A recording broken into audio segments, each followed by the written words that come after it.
సమస్యల పరిష్కారం కోసం ఆత్మకూరు వాడవాడల స్థానికులతో మంత్రి ఆనం మమేకం. ఆత్మకూరు పట్టణంలో మంత్రి ఆనం రామనారాయణ రెడ్డి మౌలిక వస్తువుల ఏర్పాటు, సమస్యల పరిష్కారం కోసం నేరుగా నివాస కాలనీల సందర్శన.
ఇక్కడ అంగన్వాడీ స్కూల్ ఉంది.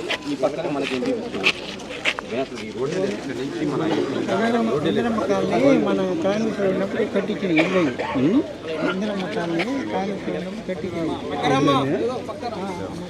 ఇల్లు అండి. ఇంకా చిన్నకుండా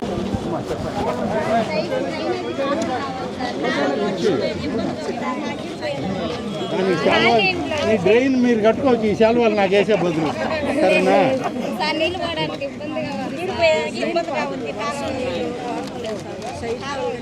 సైడ్ డ్రైన్ దీంట్లో ఉందా ఎక్కడ వెంకటేపల్లి ఎస్టీ కాలనీ ఎక్కడ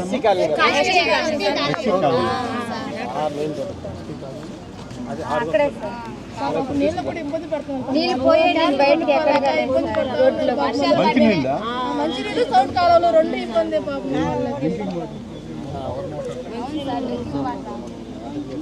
ఆ కుళాయి నీళ్ళు కూడా ఉప్పులు.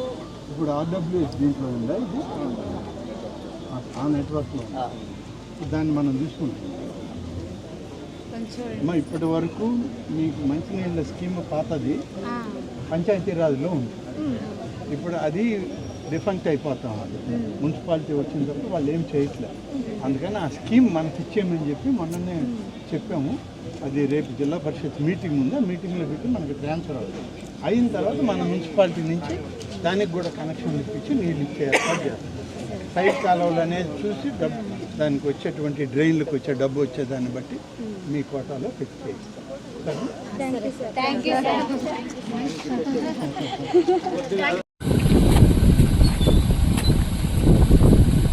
ల్యాండ్ సర్వే చేయకుండా దాదాపు 7-8 ఎకరాలు ఉండాలి రెవెన్యూ ల్యాండ్. దాంట్లో కొంత పార్టీ మనం హాస్టల్కి కట్టాము. మిగతా ల్యాండ్ అంతా ఉంది. తీసుకుంటే మనం ఇన్స్టిట్యూషన్కి అవసరమైన దగ్గర వాడుకుంటాం. ఇది ఇట్లా వదిలేస్తే ఎప్పుడు ఆక్యుపై అయిపోయి మీకు ఈ రోడ్డు కంప్లీట్ అయ్యే లోపలే మీరు సర్వే చేసి మన ల్యాండ్ ఏదో మీరు ఐడెంటిఫై చేసుకోండి. రోడ్డు ఒకసారి పూర్తయిందా మీకు ఇంకే స్థలం దొరకదు. ఇక్కడ గవర్నమెంట్ అందరూ ఆక్రమించేస్తారు. ఎంత ఉంటే అంత మొత్తం ఒక్క ఇంటి కూడా వదలదు. మొత్తం సర్వే చేసి మీరు పెగ్ మార్కింగ్ చేయండి. అవసరమైతే మనం స్టోన్ చేసేస్తాం. వేసి ఫెన్సింగ్ వేస్తాం.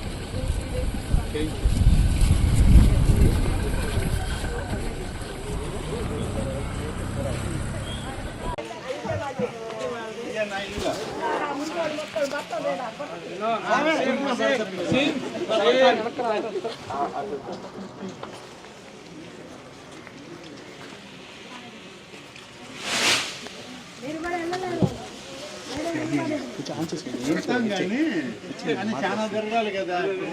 ఈ ఒక్క సందే అయితే సాయంత్రం జరగచ్చు. ఇబ్బంది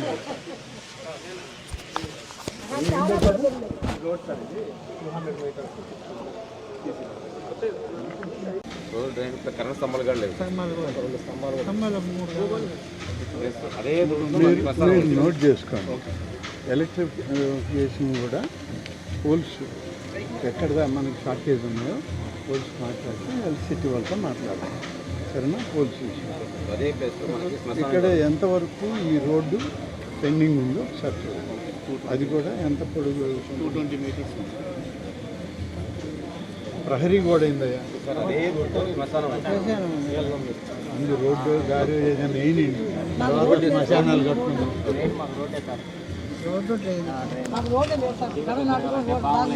చేస్తారమ్మా. కరెంటు స్తంభాలు ఒకటి ముందు రోడ్డుది చెప్తాను. దాని తర్వాత సైడ్ కాలువ అన్నీ ఒకటేసారి రావు. అదే ఒకటి రోడ్లుగా తప్పకుండా.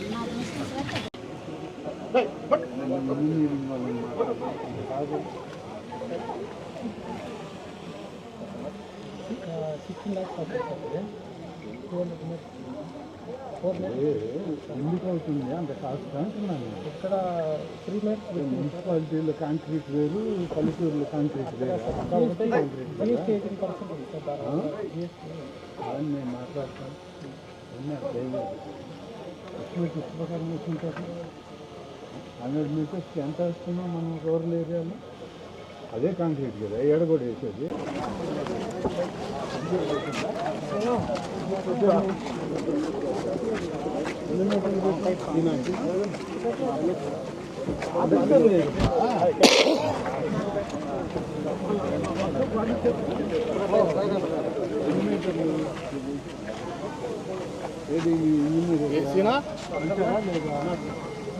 ఇంజనీర్ గారు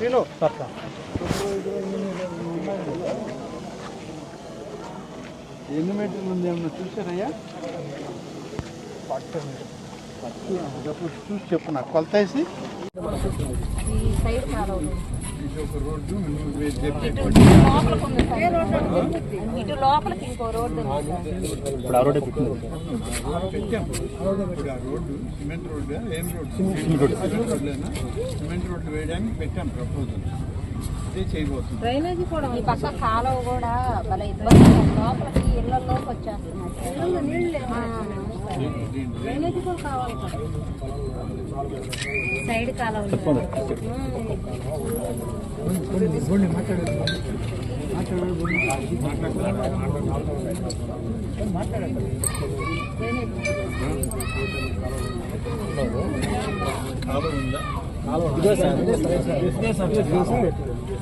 నిలబడి కొంచెం బ్యాక్ సైడ్ వస్తుంది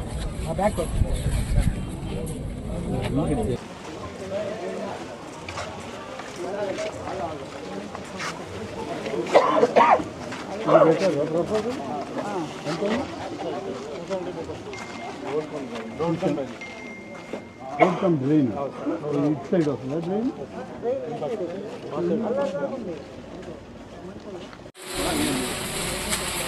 మీరు పోయి పట్టు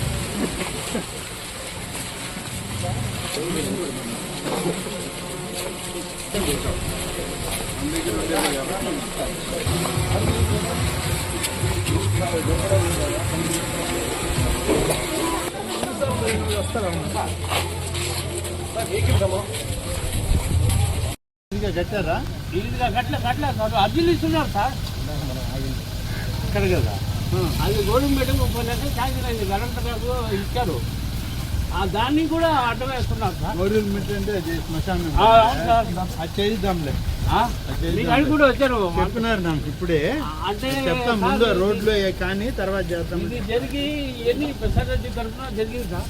అట్లే ఆయన ఇప్పించింది ఆయన దయే సరే అట్లాగే చేద్దాం.